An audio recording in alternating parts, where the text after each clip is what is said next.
दोस्तों, मैं पंडित जोगिंदर कौशिक आज आपके सामने फिर उपस्थित हुआ हूँ एक नए और रोचक विषय को लेके।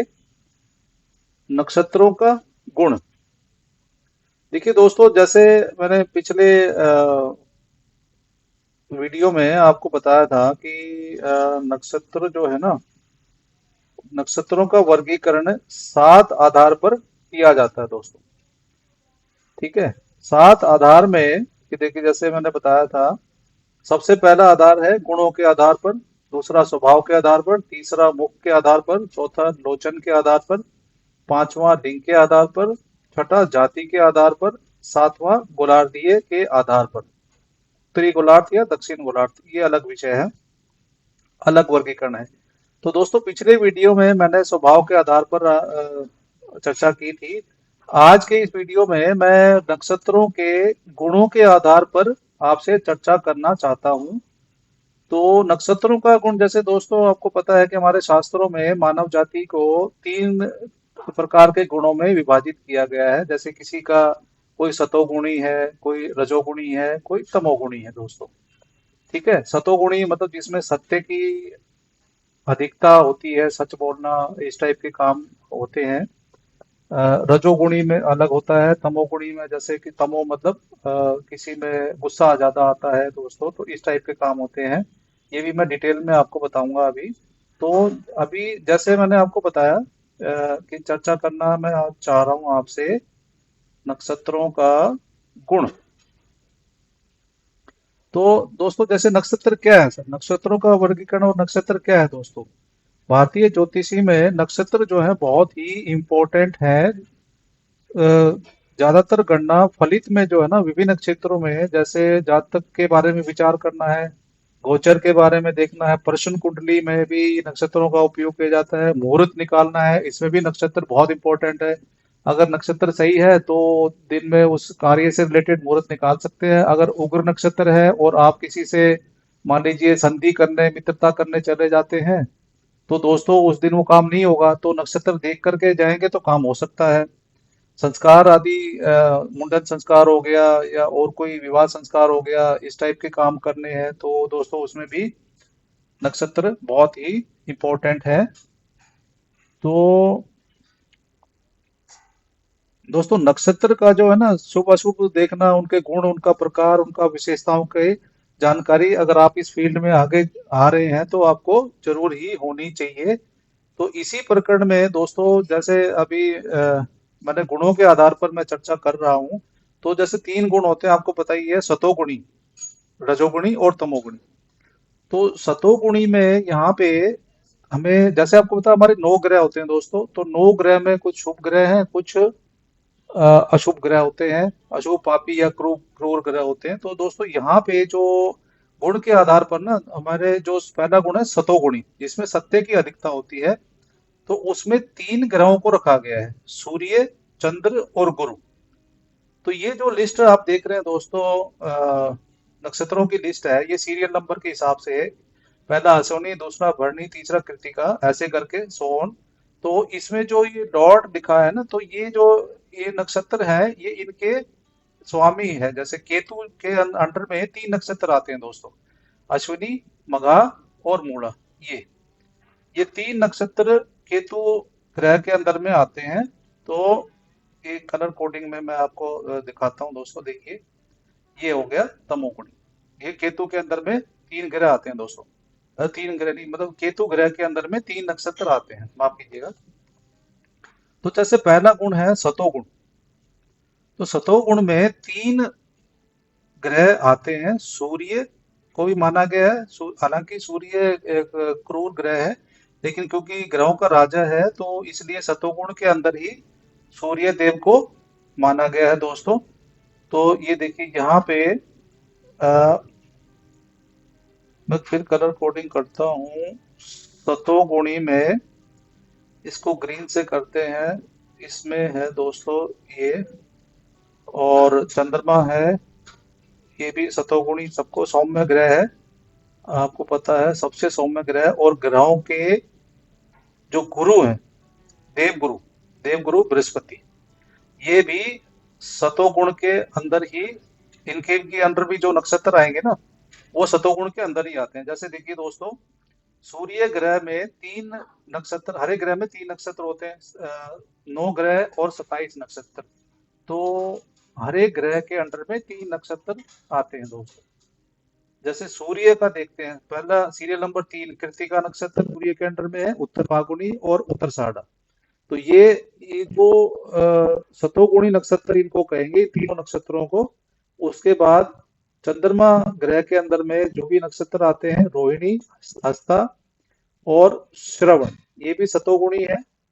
और गुरुदेव बृहस्पति के अंदर जो आते हैं, पुनर्वसु, विशाखा और पूर्वा भाद्रपद, ये भी सतोगुणी नक्षत्र है दोस्तों। ठीक है। तो इनका क्या नेचर क्या है दोस्तों, सतोगुणी का नेचर क्या है? जो भी जातक इन नक्षत्रों में से प्रभावित होता है, तो उसमें देखिए, उसमें ईश्वरीय गुणों की अधिकता ज्यादा होती है। जैसे वो ईश्वर का भक्त मिलेगा ज्यादातर, जो इन नक्षत्रों में पैदा होता है। कोमल हृदय वाला होगा, सच बोलने वाला होगा, मतलब बहुत शरीफ, जिसको आज की भाषा में बोलते हैं ना, शरीफ और ईमानदार व्यक्ति वो होता है। क्षमावान होता है, जो दूसरों को कोई उसको चिढ़ा रहा है तो उसको भी माफ कर देता है, दुश्मनों को माफ कर देता है। दयालु होता है, निष्कपट होता है, निस्वार्थी होता है, दूसरों की सहायता करने वाला होता है, सच बोलने वाला और परम संतुष्टि होता है दोस्तों। वो दूसरों को कभी, जो जातक इन गुणों में, इन नक्षत्रों में पैदा होता है, तो वो सतोगुण नक्षत्र में पैदा हुआ माना जाता है, उससे प्रभावित होता है। तो वो दूसरों को कभी कष्ट नहीं देता है, और दूसरों, उल्टा दूसरों के कष्ट देख के वो दोस्तों दुखी होता है। तो ये इन जातकों की विशेषता है दोस्तों, जो इनमें, इन नक्षत्रों में, जो सूर्य के नक्षत्रों में यानी सतोगुण में जो पैदा होते हैं दोस्तों। ठीक है। अब हम इसी जो दूसरा है उस पे आते हैं दोस्तों। ये है आपका रजोगुण, सतोगुण, रजोगुण और तमोगुण। तो रजोगुण में देखिए दोस्तों, रजोगुण में दो ग्रह माने गए हैं, शुक्र देव और बुध देव। तो जो नक्षत्र इन दो ग्रहों के अंडर में आते हैं, जैसे शुक्र देव के अंडर में आता है भरणी, पूर्वा फाल्गुनी, पूर्वाषाढ़, और सॉरी, बुध देव के अंदर में आते हैं अश्लेषा, ज्येष्ठा और रेवती। तो ये दो ग्रह और 6 नक्षत्र, इन इनसे जो जातक प्रभावित होते हैं, उनको रजोगुणी नक्षत्रों से प्रभावित जातक माना जाता है। तो रजोगुणी नक्षत्र में जो जातक प्रभावित होते हैं, वो उनमें देवता और असुरों के दोनों के गुणों का मिश्रण होता है दोस्तों। जैसे मानव भौतिकतावादी होता है, तो ऐसे जो जातक होते हैं वो भौतिकतावादी होंगे। भौतिकतावादी का मतलब क्या है यहाँ पे, जो मतलब धन के लालची होंगे, भोग विलास में, एंटरटेनमेंट में पड़े रहेंगे। ठीक है, उनके पीछे भागते रहेंगे। लेकिन इनमें दोस्तों थोड़े से सद्गुण भी होते हैं, क्योंकि ये रजोगुण हो गया ना, ये ना तो पूरा सतोगुण होता है और ना पूरा तमोगुण होता है। इनमें दोनों के मिक्सअप होते हैं, मतलब ये जातक ईमानदार भी होगा थोड़ा बहुत, और थोड़ा बहुत गैर ईमानदार भी होगा। तो ऐसे जातक कभी झूठ भी बोल सकता है और कभी गलत भी चलता है, लेकिन कभी कभी ठीक भी बोलता है। क्रोध भी होता है, अहंकार भी होता है, लेकिन ये दिखावा भी करते हैं दोस्तों, पर ये कभी कभी परोपकार भी करते हैं, सत्य भी बोलते हैं। तो इनमें जो रजोगुणी जातक होते हैं, उनमें दोनों के प्रभाव होते हैं। ठीक है दोस्तों। तो तीसरा आता है इसी सीरीज में, तीसरा है तमोगुणी नक्षत्र। तमोगुणी नक्षत्र, जैसे आपको पता है, जो अशुभ ग्रह होते हैं, जैसे आपका सबसे ज्यादा जो अशुभ है, मंगल ग्रह हो गया, राहु हो गया, शनि हो गया और केतु, ये चार ग्रह सबसे अशुभ माने जाते हैं दोस्तों। तो इनके अंडर में जो भी नक्षत्र होते हैं, जैसे केतु के हैं, अश्विनी नक्षत्र है, वो केतु के अंदर में है, मघा है, मूढ़ है, ये सब केतु के अंदर में आते हैं। और मंगल में देखिए, मंगल ग्रह का में मृगशिरा है, चित्रा है, धनिष्ठा है, इनका लॉर्ड मंगल ग्रह होता है दोस्तों। और राहु ग्रह जो है, राहु ग्रह के अंडर में आते हैं आर्द्रा नक्षत्र, स्वाति नक्षत्र, शतभिषा नक्षत्र, इनका लॉर्ड राहु है दोस्तों। उसके बाद शनि, शनि के अंडर में पुष्य, अनुराधा और उत्तर भाद्रपद। जो जातक इन तमोगुणी नक्षत्रों से प्रभावित होते हैं दोस्तों, तो उनमें ज्यादातर ये देखा जाता है कि वो थोड़ी सी आसुरी प्रकृति वाले ज्यादा, मतलब उनमें प्रभाव ज्यादा देखा गया। जैसे क्रोध हो गया, आसुरी मतलब जो दूसरों को नुकसान पहुंचाने की प्रकृति, जैसे क्रोध हो गया, क्रूरता हो गई, झूठ बोलने वाले होंगे, अहंकार की भावना ज्यादा होगी, ढोंग होगा उनमें, मतलब ओवर एक्टिंग होगी, मतलब दूसरों को कहाँ से काम निकालना है, क्या करना है और दूसरों को कैसे निकाह दिखाना है, मतलब इस टाइप की जो भावनाएं उनमें ज्यादा होती है। ईर्ष्या है, बेईमानी है, छल कपट, द्वेष, निम्न स्तर का आचरण, दूसरों को नुकसान पहुंचाना, उनमें उनको खुशी होती है। तो इस टाइप के गुण जो है उनमें दोस्तों भरे रहते हैं दोस्तों। ठीक है।